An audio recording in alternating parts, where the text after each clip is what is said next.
ఈ కాలంలో మంచోళ్ళు ఎక్కడైనా ఉన్నారా అంటే ఇంటిలో భార్యని నమ్మలేని పరిస్థితి, భర్తను నమ్మలేని పరిస్థితి, తల్లిదండ్రుల్ని నమ్మలేని పరిస్థితి. ఇప్పుడు జగన్మోహన్ రెడ్డిని సంపూర్ణంగా సర్వనాశనం చేయడానికి పవన్ కళ్యాణ్ వేసిన స్కెచ్ ఇది. మన బడుగు బలహీన వర్గాల్ని మోసం చేస్తున్నాడు. ఆర్ కృష్ణ ఏమన్నా మేము బిచ్చగాలమా అన్నాడు. చంద్రబాబుతో భిక్షం అడిగాడు, కేసీఆర్ని భిక్షం అడిగాడు, వైసీపీని భిక్షం అడిగాడు, ఇప్పుడు బీజేపీని భిక్షం అడిగి బీసీలని తాకట్టు పెట్టేశాడు. వాడి శిష్యుడే తీర్మానం మల్లన్న, దానికి రుజువే నిన్న తెలంగాణలో మీటింగ్. బీసీలారా మనం అమ్ముడు పోవాలా? 60% ఉన్నోళ్ళవి నేనున్నాను కదా. ఎవ్వరికీ అమ్ముడుపోని చిరంజీవిలాగా అమ్ముడుపోలేదు కాంగ్రెస్కి, పవన్ కళ్యాణ్ లాగా తెలుగుదేశం బీజేపీకి అమ్ముడుపోలేదు. ఎంత పెద్ద పదవులు ఇస్తానన్నా సరెండర్ అవ్వలేదు. జగన్ తమ్ముడు, దేవుడు నీతో ఉండగా, నేను నీతో ఉండగా నీ తల మీద వెంట్రుక మొక్క తీసినోడు లేడు. దేవుడిచ్చిన నేనిచ్చిన సలహాల ప్రకారం వెళ్తే జై అంబు నిశ్చయ అంబు రాష్ట్ర ఇబ్బందులు తీస్తాం. ఇక్కడున్న బీజేపీ తొత్తులు అందరినీ చిత్తుగా రాబోయే గ్రామ పంచాయతీ ఎలక్షన్లో 2 తెలుగు రాష్ట్రాల్లో ఓడిస్తాం. అదేవిధంగా 2008లో చిరంజీవి గురించి చెప్పాను. ఆయన కాంగ్రెస్ విరోధి కాదు, కాంగ్రెస్లో విలీనం అవుతాడని 100 సార్లు చెప్పాను, 1000 సార్లు చెప్పాను. అదే జరిగింది. పవన్ కళ్యాణ్ మాయావతి కాలు పట్టుకున్నప్పుడు వీడు ప్యాకేజ్ స్టారు, మోదీని, చంద్రబాబుని, లోకేష్ని తిడతాడు, మళ్ళా పదవిస్తే వాళ్ళతో చేరుతాడని. అదే జరిగింది. చెప్పినవన్నీ 100కి 100 జరుగుతున్నాయి. ఎందుకంటే చంద్రబాబు నాయుడు మీద ఒత్తిడి వస్తుంది. లోకేష్కి ముఖ్యమంత్రి పదవి ఇప్పుడే ఇవ్వండి, మళ్ళీ లైఫ్లో ఛాన్స్ దొరకదు. కేసీఆర్కి అవకాశం ఉన్నప్పుడు కేటీఆర్ని ముఖ్యమంత్రి చేయలేదు.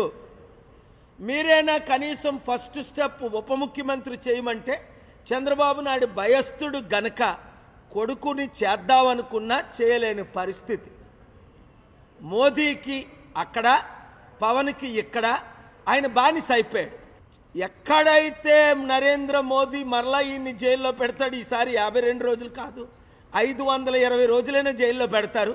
ఎందుకంటే చంద్రబాబు నాయుడు చేసిన అవినీతి ఆకాశాన్ని అంటుకుంది. లక్షల కోట్లు దోపిడీ, 40 సంవత్సరాలు, 60 కేసులు, అనేక బెయిల్స్, అన్ని బెయిల్లోనే ఉన్నాడు ఆయన.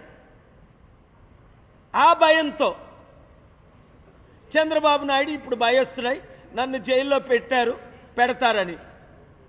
ఇది కేవలం ఈ రాజకీయాలు ఎంత దరిద్రం అయిపోయాయి అంటే డబ్బు ప్యాకేజీలు, సిబిఐ, ఈడీ, ఐటీ రైడ్ల ద్వారా అఖిలేష్ లాంటి వాళ్ళు గెలిస్తే ఈవీఎంలు మేనేజ్ చేసి, మన వైజాగ్లో ఏ విధంగా ఈవీఎంలు మేనేజ్ చేసి బీజేపీ చంద్రబాబు నాయుడు బంధువైన ఈయనకి 5 లక్షల 6 లక్షల మెజారిటీ చూపించారో డైరెక్ట్గా దొరికిపోతున్నారు ఇటు దొంగలని.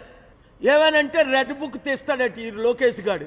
ఒరేయ్, నా బుక్ నేను తీశానంటే నువ్వే ఉండవు, మీ బాబు ఉండడు. నా పవర్లు నేను వాడానంటే మీ బాబుని కనుక్కో. నువ్వు తీసే బుక్ ఏంటి? నువ్వు ఎంతమంది మీద దాడులు చేస్తున్నావు? నిన్ను జైల్లో పెట్టి తీరుతా. నీ బాబు జైలుకి వెళ్తాడని చెప్పా. ఏం వాగుతున్నావు? ఒళ్ళు దగ్గర పెట్టుకో.